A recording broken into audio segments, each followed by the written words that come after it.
The last time you sat in that chair, you asked me one question. Only one. Do you remember it? I asked if my daughter was safe, and you would not answer me. I couldn't. Not then. So I went and found someone who can. What do you mean? She's been gone a long time too. And she has never once had the chance to do this. Come in.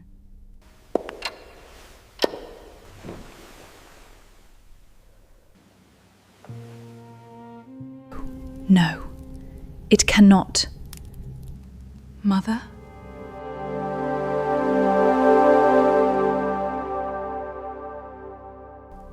The last time I saw you, you did not reach my knee. You were not yet 3 years old. And now I am older than you ever became. God help you, you have my eyes exactly. I know. I have spent my whole life looking at the one portrait of you they did not destroy, and looking for you in the glass.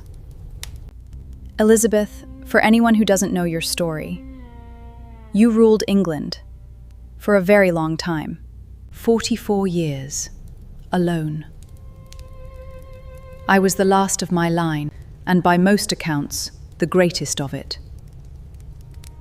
Though I would never have said so aloud. 44 years? You sound surprised. The last thing I was told, you were a bastard child with no name and no future.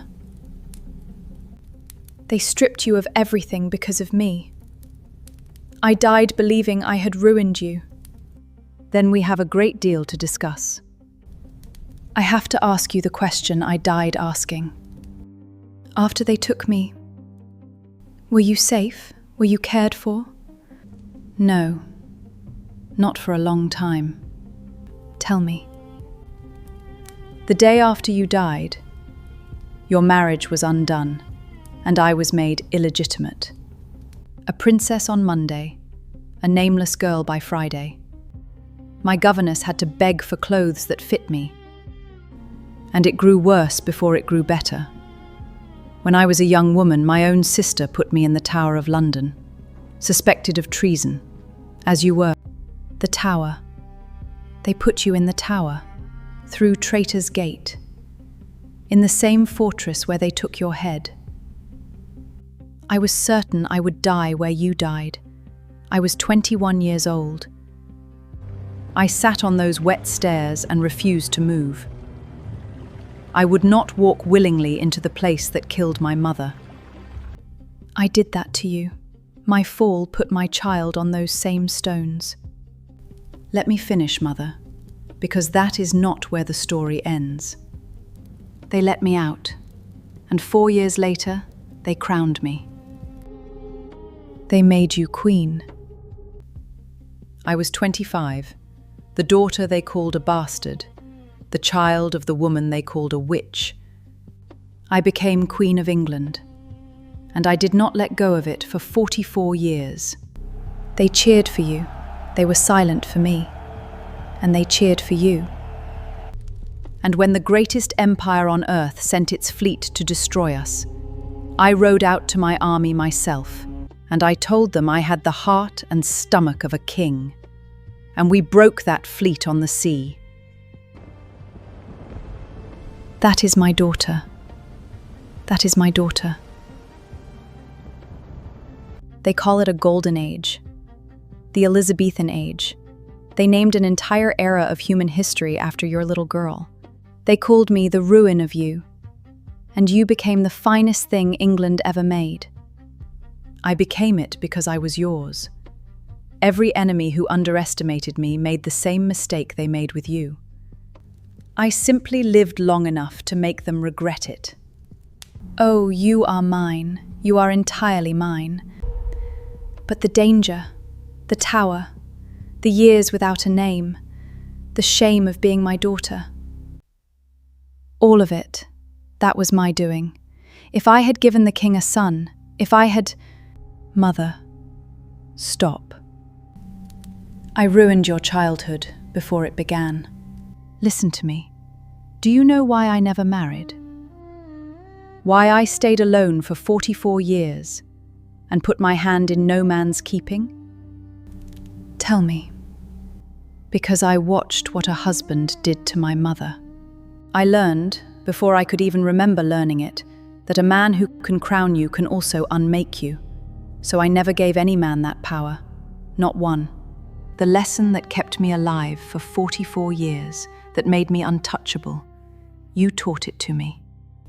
With your life, I did not survive despite what happened to you. I survived because of it. That is a terrible thing to have given you. It is the only inheritance I was allowed, and I built an empire on it. I never blamed you, not once, not for a single day. My girl. There's something the audience should understand. Elizabeth, for most of your life, you couldn't even say her name. Could you? No. My father erased her. To speak her name at court was dangerous. To claim her as my mother in the wrong room could have cost me my throne or my head. So you could not even own me. 44 years a queen. And you could not stand up and say, that woman was my mother. In public, almost never. I spoke of my father. I let them forget you. It was the price of the crown, and I paid it. I let the world believe I had let you go.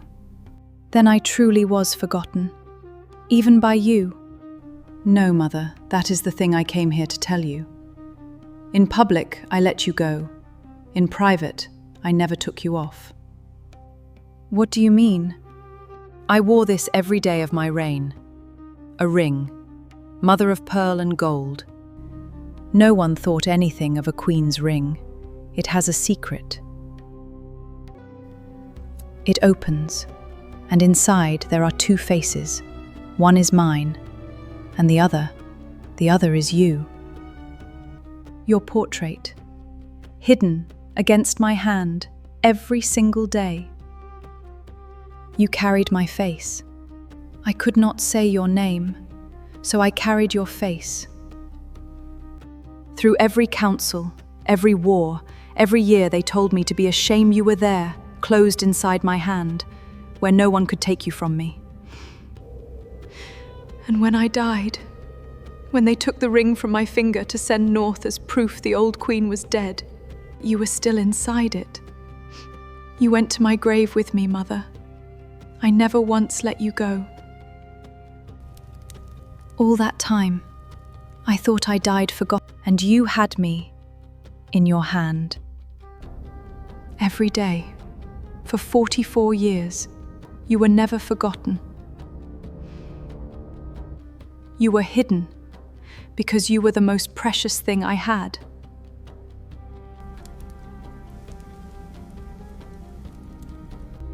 Anne, the question you died asking, was your daughter safe? She was not safe. She was hunted and shamed and imprisoned and alone. And she survived all of it. And she became immortal. And she carried me the whole way. That is not the answer I feared. That is a better answer than I dared to want. I can't let you stay, you know that. But I can give you this. A little more time. Take it. Both of you. Then sit with me, mother. Tell me everything. We have never had a single hour, you and I. Let us start with one.